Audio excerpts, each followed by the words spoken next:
Let's get into the meat back potatoes. to the gridiron. So, okay, I broke this up into my dark horse team, a team that I feel is most intriguing, my favorite, and then we're going to get into some stuff with the Buckeyes. But I think my dark horse team this year is Wisconsin. I like what the Badgers do from a traditional standpoint. I've always respected what they do as a culture, their brand, Camp Randall, just the ground and pound. I don't know what it is. I've watched them play LSU a few times and just pushed them to the brink. And there's been so many times where they were the better team and just didn't get the win. But I have so much respect for them. And then you bring in Luke Fickle, and what he's been able to do, he's going to change the way they really do things from an offensive standpoint.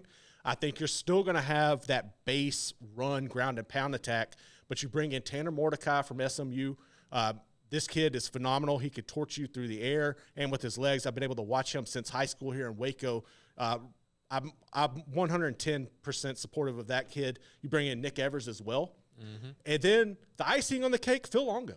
Yeah. You go bring Phil Longo in from North Carolina to be your OC. We talked about Drake May and his development, and what he's going to be able to do with Tanner and Nick Evers is going to be really remarkable. And for that reason, don't discount that. And I believe some of the guys on the 3 to 6 show said this yesterday, but Fickle is very well aware of how well Mordecai can play. Oh, hell He's yeah, faced he is. him the last few years. Yeah. And Longo definitely had every say in that transfer as well. Mordecai is the guy they want. Yeah. Like that's their dude. Handpicked from the portal. I think another thing that's going to give Wisconsin an advantage, over not necessarily over Michigan and Ohio State, but the rest of the field, in particular like a Penn State, is Luke Fickle's ties to the state of Ohio when it comes to recruiting. I think they're going to do a really excellent job of flipping or maybe stealing some of those guys who would consider going to Ohio State or definitely consider going to Cincinnati. I think they're going to do a good job of stealing that. I also think bringing in your players like Tanner and them is going to open the door to recruit Texas and get some of those skill players in a sense like Ohio State has done over the course of the past 5 or 6 years. I think that is much bigger for Wisconsin Absolutely than the Ohio stuff, especially since I feel like the recruits they'd be getting out of Ohio, they'd be taking off of Michigan State, Purdue, other Big Ten schools instead of taking them off Michigan and Ohio State. But Wisconsin, they're going to get the big uglies. They're going to get the linebackers. I think it's mostly about finding those skill position guys, getting good DBs, good wide receivers, and getting them from places like Texas. But I will say Wisconsin is a dark horse. I think I have every belief that they could win the Big Ten West. It's a weak division. I don't think that even Purdue, the reigning champ of the division, like they've got an interesting situation. We don't need to get into that today. We can get into it another time. I love Purdue, but I just don't see anyone as so convincing in that division to make me feel like Fickle can't come in and win it year one. But I still think they show up in Indianapolis and they get beaten. Yeah, and they get beaten by multiple scores. I mean, look, that's fair. I think they will. So when you say dark horse, I wouldn't be saying dark horse if you're talking about actually winning the Big Ten. I don't think they're going to win the Big Ten, but I think they can make it interesting. I really do. My most intriguing team has definitely got to be Nebraska. This is a team who really, since they've gone to I could get Hard Knocks for Nebraska this year. Oh, my God, dude. Oh, boy. You would kill it. I just think that, look, once they went to the Big Ten and they lost their foothold from recruiting Texas, they've kind of become irrelevant. They made arguably the best hire that program has seen in really maybe since Osborne, bringing in Matt Rule. Matt Rule's a genius, and if all you really got to do is check his track record. I know what happened in the NFL in Carolina didn't pan out the way things wanted to be, but we've seen that happen to numerous guys. You look at Nick Saban. He's the greatest college coach ever. It just didn't work out in the NFL. There are some guys who, as much as they might want to succeed in the NFL, their coaching style is just so much better suited to college. Yeah. And I fully believe Matt Rule is one of those guys. Absolutely. And there's nothing wrong with that. You know? And I think, look, you're going to have Casey Thompson coming back as a quarterback. You're also bringing in Jeff Sims from Georgia Tech. So that's going to be intriguing to watch the battle. I think Casey was kind of he was really I just really was not pleased with the way he played last year. He was so inconsistent. But I think Matt Rule and getting that system can really get the most out of him.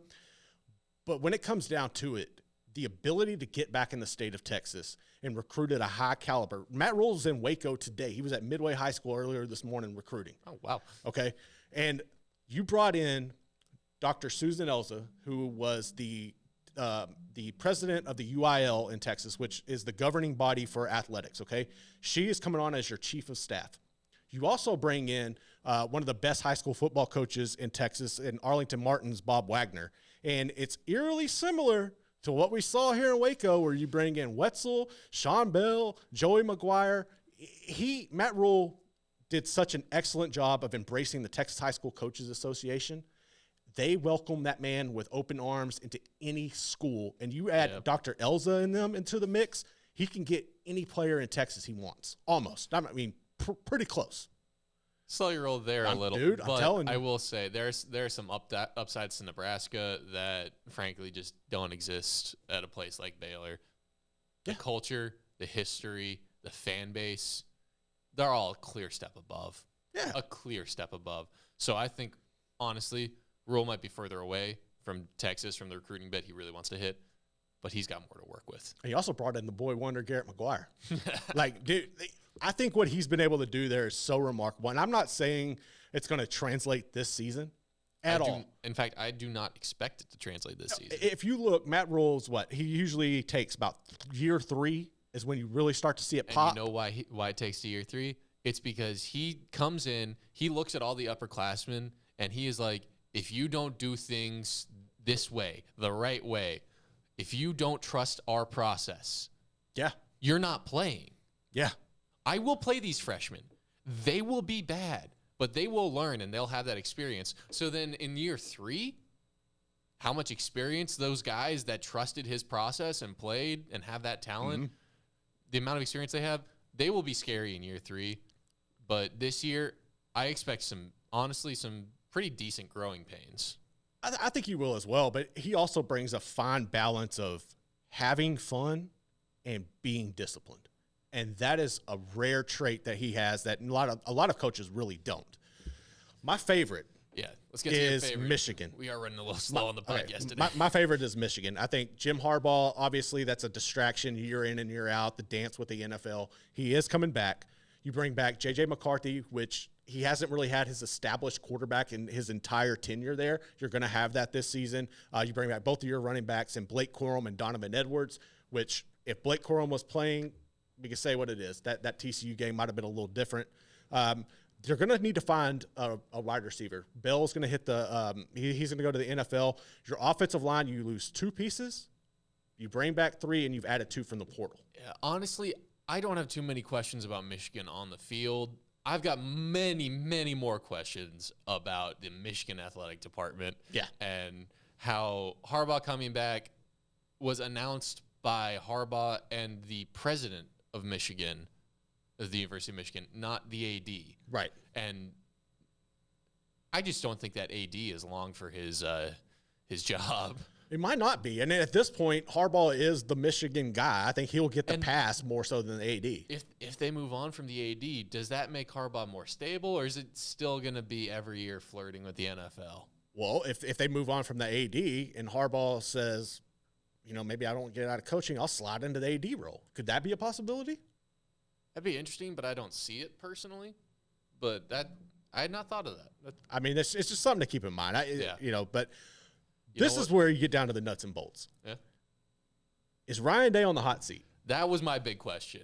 That was my huge question, because honestly, you know how much the game means to those 2 schools. Yeah. Losing 2 in a row. That's brutal. And remind me, how many national championships does Ryan Day have? 0. And how much has he shown that he can do at least what Urban Meyer did? It's been rare. It's been slim pickings. I also don't think that has too much to do with the competition level, because you should still be able to beat Michigan, especially with the playmakers you have. Yeah, like player for player, their roster is significantly better than Michigan's. So, is he one of the best and most successful coaches in college football today? Yes.